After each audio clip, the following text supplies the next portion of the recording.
Pemikiran pendidikan Al-Ghazali, definisi pendidikan. Pandangan Al-Ghazali tentang pendidikan sebagian besar bersifat religius dan moral. Pendidikan yang benar adalah cara mendekatkan diri kepada Allah Subhanahu wa Ta'ala. Menurut Al-Ghazali, pendidikan juga dapat membantu orang mencapai kebahagiaan di dunia dan di akhirat. Pendidikan juga merupakan cara untuk membagi keutamaan. Untuk mencapai hal itu, dunia pendidikan harus memperhatikan beberapa komponen yang sangat penting.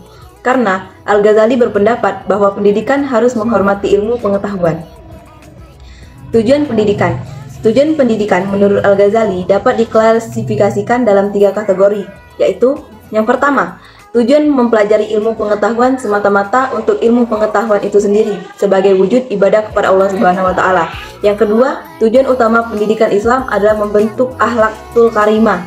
Yang ketiga, tujuan pendidikan Islam adalah mengantarkan peserta didik mencapai kebahagiaan dunia dan akhirat. Selanjutnya, kurikulum pendidikan. Berbicara tentang pendidikan Al-Ghazali, kita dapat memahami bahwa Al-Ghazali secara umum membagi ilmu menjadi 2 bagian. Yang pertama, membahas masalah ijbariyah, kewajiban atau fardu ain.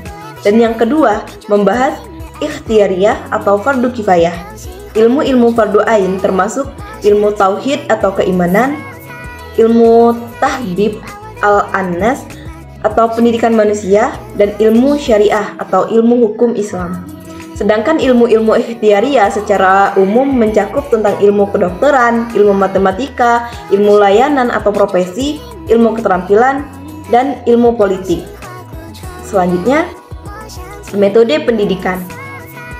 Dalam Tia Ulun Ad-Din, buku besarnya tentang pendidikan akhlak, Al-Ghazali membahas 2 pendekatan yang dapat digunakan untuk membangun akhlak yang baik,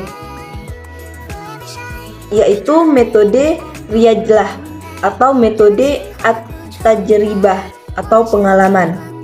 Metode ini bertujuan untuk mendidik siswa untuk membiasakan diri dengan budi pekerti yang baik dan untuk diterapkan dalam diri mereka sendiri dan keburukan untuk dihindari.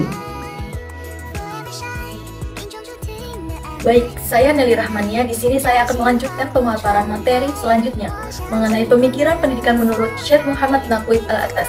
Yang pertama, mengenai definisi pendidikan Al-Attas. Al-Attas berpendapat bahwa ta'dib adalah konsep utama dalam pendidikan. Kata ta'dib dihapus dari kata adab, yang berarti pelatihan khusus yang berlaku pada manusia. Adab ialah disiplin tubuh, jiwa, dan ruh yang mencerminkan pengenalan dan pengakuan tempat yang tepat untuk kemampuan dan potensi jasmaniah, intelektual, dan spiritual. Pengenalan dan pengakuan ini menunjukkan bahwa ilmu dan wujud disusun secara hierarki sesuai dengan berbagai tingkat atau derajat. Selanjutnya, tujuan pendidikan. Al-Attas menjelaskan bahwa tujuan pendidikan Islam bukanlah untuk menjadikan orang menjadi warga negara dan karyawan yang baik. Namun demikian, untuk menciptakan manusia menjadi insan paripurna atau insan kamil. Dalam tujuan pendidikan, nilai-nilai manusia harus ditekankan bukan sebagai identitas fisik yang bermanfaat bagi negara dan masyarakat, tetapi sebagai manusia sejati, warga negara, dan spiritual. Pembahasan berikutnya.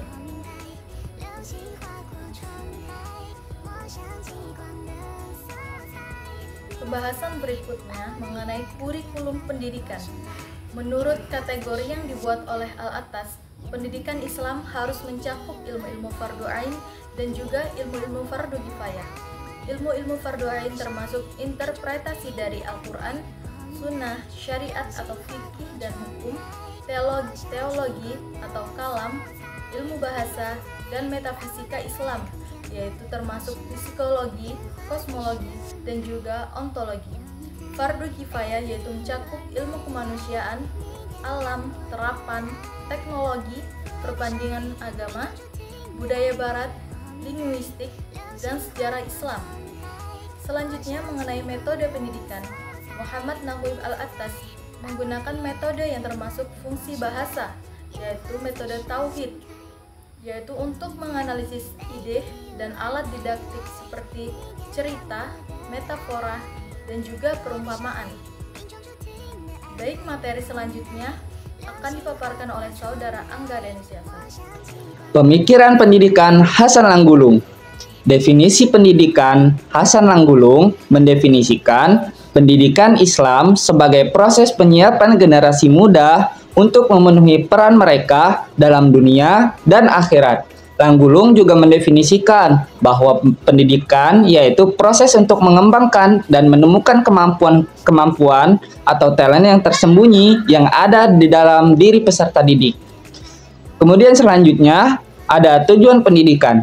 Tujuan pendidikan menurut Hasan Langgulung secara umum mencakup pembentukan akhlak yang mulia, persiapan untuk kehidupan dua kehidupan yaitu di dunia dan di akhirat, menumbuhkan semangat dan pencarian rezeki. Sedangkan secara khusus tujuan pendidikan menurut Hasan Langgulung yaitu memperkenalkan kepada generasi muda akan akidah Islam, menumbuhkan kesadaran yang kuat yang ada dalam diri pelajar tentang agama, menanamkan keimanan, menumbuhkan minat generasi muda untuk menambah pengetahuan keagamaan, dan menanamkan rasa cinta dan penghargaan terhadap Al-Quran.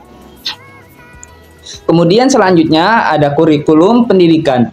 Tujuan pendidikan menurut menurut Langgulung ada 4 aspek yang membentuk kurikulum, yaitu yang pertama yaitu ada tujuan akademik yang ingin dicapai oleh kurikulum, kedua pengetahuan, data, aktivitas, pengalaman dari mana kurikulum yang disusun.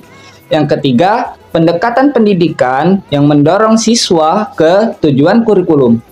Ada yang keempat, metode penilaian yang digunakan untuk mengukur hasil pendidikan yang direncanakan dalam kurikulum.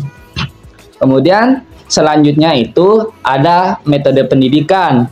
Metode pendidikan menurut Hasan Langgulung mencakup beberapa metode, yaitu antara lain yang pertama adalah keteladanan. Metode ini merupakan metode yang sangat efektif dalam keluarga terkait hal-hal yang bersifat praktis. Keteladanan dalam keluarga. Yang kedua, itu ada metode nasihat, merupakan metode verbal untuk menumbuhkan kesadaran anak akan kesalahannya. Yang ketiga, ada metode memberi perhatian dalam keluarga terkait 2 aspek, yaitu aspek jasmani dan rohani. Yang keempat, memberi hukuman dalam keluarga. Bentuk hukuman yang baik adalah hukuman yang sesuai dengan tujuannya. Baik, kesimpulannya, secara keseluruhan, pemikiran ketiga pemikir pendidikan tersebut memperlihatkan pendekatan yang berbeda, namun sejalan dalam tujuan untuk menciptakan manusia yang memiliki nilai-nilai Islam, akhlak mulia, dan dapat mencapai kebahagiaan di dunia dan akhirat.